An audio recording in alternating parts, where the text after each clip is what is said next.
Hello and welcome. आज के episode एक कंसर्न के ऊपर जो एक व्यूअर ने जाहिर किया कमेंट के अंदर कि आप किस तरह लॉस को एलिमिनेट कर सकते हैं, ख़त्म कर सकते हैं जब आप कारोबार कर रहे हैं।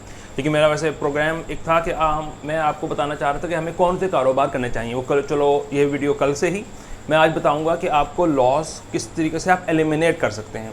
तो देखिए, कारोबार के अंदर मुकम्मल तौर पर लॉस को एलिमिनेट करना मेरा ख्याल है एक बहुत ही मुश्किल और एक तरह से इम्पॉसिबल आपकी परसू करने की ख्वाहिश है, क्योंकि कारोबार के अंदर लॉस तो होता ही है, बिज़नेस के अंदर लॉस तो होता ही है आपके पास। ठीक है, आप जब भी बिज़नेस करेंगे आपको लॉस होने का अंदेशा रहेगा, डर रहेगा। अब आपने इसको क्या करना होता है, कम करना होता है। वही तरीके मैं आपको बता रहा हूँ कि आपने वो कौन से तरीके अडॉप्ट करने हैं जिससे आपका लॉस होगा। मिसाल के तौर पर आपके पास अगर एम्प्लॉयज़ काम नहीं कर रहे सही तरीके से, मैंने वो बात डिस्कस की है कि आप एम्प्लॉयज़ को है कॉम्पिटेंट रखें, उन्हें मोटिवेटेड रखें और आप इस तरह का सिस्टम अपने अंदर लेकर आएँ कि जिसमें आप नहीं हैं, आपकी एब्सेंस में भी काम हो रहा है और वो हो रहा है उसी तरह हो रहा है जिस तरह आप चाहते हैं। याद रखें, आपकी प्रेजेंस के अंदर काम बहुत बेहतरीन होगा, आपकी एब्सेंस में, आपकी गैर मौजूदगी में काम थोड़ा सा स्टैंडर्ड से हट कर होगा, नीचे होगा। लेकिन आप उससे परेशान नहीं होना। आपने इस बात को इवैल्यूएट करना होता है कि भाई काम चल रहा है, एक ख़ास किस्म का आपने लेवल बना लिया है, आपने उस लेवल को फॉलो करना है कि मैं इतना इस हद तक परफॉर्मेंस की कमी को बर्दाश्त कर सकता हूँ। बाकी आप परफॉर्मेंस की बुनियाद पर उनको बोनसेस भी दे सकते हैं, प्राइसेस भी दे सकते हैं, बेनिफिट्स भी दे सकते हैं अपने एम्प्लॉयज़ को, ताकि वो लोग अपनी परफॉर्मेंस को मेंटेन करके रखें। वो मोटिवेशन की सारी बातें हैं। लेकिन लॉस को एलिमिनेट करने के लिए कुछ और बातें भी मेरे जहन में आ रही हैं। वो सबसे इंपॉर्टेंट चीज़ है कि अगर आप प्रोडक्ट बेस्ड बिजनेस कर रहे हैं तो नंबर 1 जो चीज़ चलती है वो सप्लायर से चलती है। आप अगर लॉस एलिमिनेट करना चाहते हैं तो आप पहले बहुत अच्छी दुकान बना लेंगे, आप एक बहुत अच्छा ऑफिस बना लेंगे, उसका लेआउट बहुत अच्छा कर लेंगे, इवन उसके अंदर हर किस्म की लग्जरियस चीज़ें डाल देंगे। ये बहुत अच्छी चीज़ है। लोकेशन भी मैटर करती है, जगह भी मैटर करती है, आपका लेआउट भी मैटर करता है, आपने किस तरीके से अपना चीज़ें रखी हुई हैं अपने शॉप के अंदर, किस तरीके से आप ऑफिस में चेयर्स और आपके कंप्यूटर वगैरह, जो भी आपका अगर सर्विस बेस्ड बिजनेस है या प्रोडक्ट बेस्ड बिजनेस है, वो सारी चीज़ें मैटर करती हैं। लेकिन सबसे ज़्यादा चीज़ जो मैटर करती है वो मैं आपको आज बता रहा हूँ। उसी की बुनियाद के ऊपर अमेज़ॉन के ऊपर लोग कामयाब हो रहे हैं और अपना लॉस को मिनिमाइज़ कर रहे हैं। उसी की बुनियाद पर दराज के ऊपर कामयाब हो रहे हैं और अपना लॉस मिनिमाइज़ कर रहे हैं।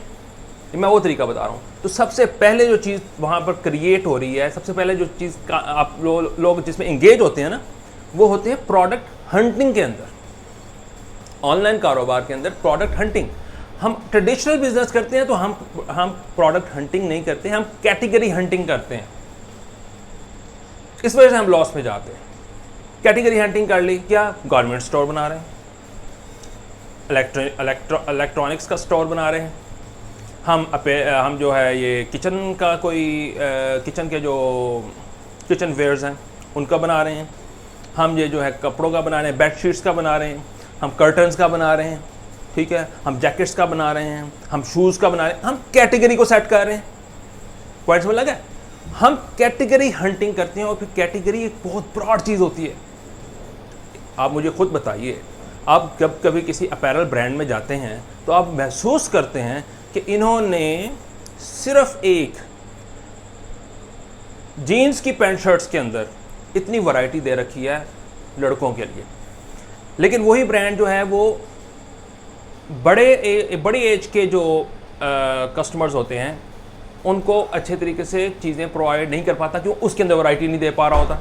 और किड्स के अंदर तो वो बहुत ही कमज़ोर होता है। तो एक बहुत बड़ा स्टोर भी तमाम सेगमेंट्स को, बच्चों को एंड यूथ को एंड ट्रेंडी जो फैशनेबल ड्रेस पहनते हैं और बड़ों को कवर नहीं कर रहा होता। तो आप एक तो ये सेगमेंटेशन वाली बात है ना, जो आप मार्केटिंग में, अगर आप मार्केटिंग आप पढ़ी है MBA में, MCOM के अंदर, तो उसके अंदर भी सेगमेंटेशन आती है। सेगमेंटेशन बहुत इंपॉर्टेंट है। मैं सेगमेंटेशन वाली बात नहीं कर रहा, मैं मॉडर्न बात कर रहा हूँ। मैं इसका जो प्रैक्टिकल डायनामिक एनवायरनमेंट के अंदर जो चीज़ इमर्ज हुई है, मैं उसकी बात कर रहा हूँ, ठीक है ना। उसके अंदर ये बात है कि आपने प्रोडक्ट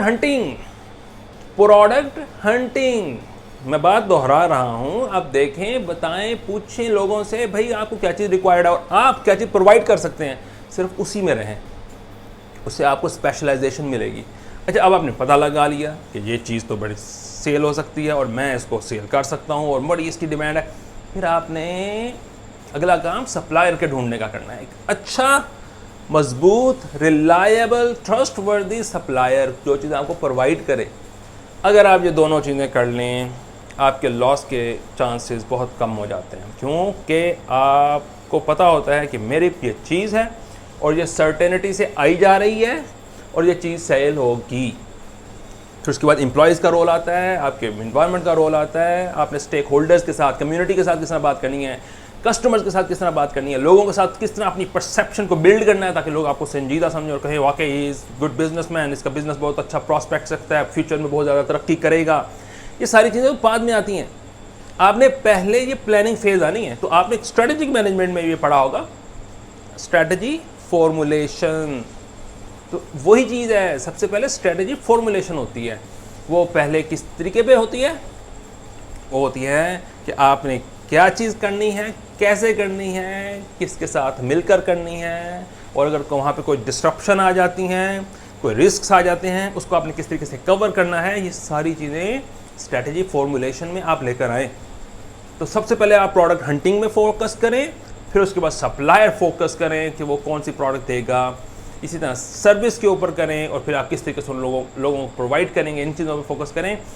आपके लॉस के इम्कान बहुत कम हो जाएंगे, क्योंकि आप चीज़ ही वो बेच रहे हैं जो कि एक तो ट्रेंडी है और बड़ी फोकस्ड है और वो बिक सकती है।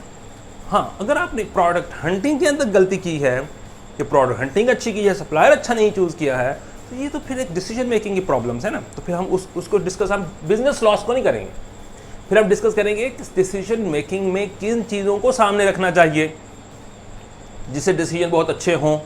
ठीक है, चलो इस पर भी एक वीडियो बनाएंगे मैं कि डिसीजन मेकिंग हम किस तरह अच्छे कर सकते हैं। लेकिन कल की जो वीडियो है वो तो होगी हम कौन से कारोबार कर सकते हैं, क्योंकि मैं आप लोगों को उस लाइन की तरफ लेकर जाना चाहता हूँ जो आज के दौर की आवाज़ है कि कारोबार हो कौन से रहे हैं, कौन से कारोबार हैं जो कामयाब हो सकते हैं। और मेरा फोकस छोटे बिजनेसमैन ज़्यादातर हैं या वो बड़े बिजनेसमैन हैं जो छोटा एक नया डाइवर्सिफाई करना चाहते हैं अपने बिजनेस को, फंसे हुए हैं बड़े बिजनेस में, वो एक तरह पे जाके ग्रोथ पे जाके रुक गया है, तो वो एक नया बिजनेस स्टार्ट करना चाहते हैं।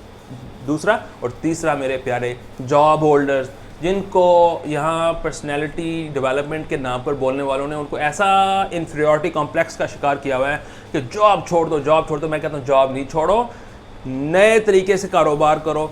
आप जॉब भी करोगे, आप कारोबार भी करोगे। I am the example.